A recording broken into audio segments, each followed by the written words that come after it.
How to fix Fortnite not launching on PC.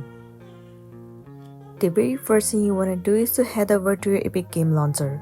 Enter your login credentials and make sure that you are logged into a specific account. In this page, it will show you all the list of the games that you have on your PC. As we're looking on fixing the Fortnite issues, click on this three dot beside Fortnite. Head over to Manage. Simply click on Verify.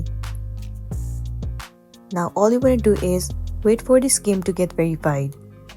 Sometime your games might not launch if it is not verified, so you have to make sure that it is verified before you play it.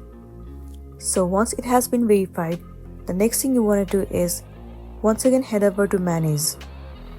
You will get to see the option of uninstall. You simply have to uninstall this application and reinstall it again. Reinstalling the app will definitely fix the issue that you have been facing, and then you'll be good to go. So that's all for today, and this is simply how you can fix Fortnite not launching on PC. Make sure to smash the like button and consider subscribing if you found this video helpful. We'll see you in the next one.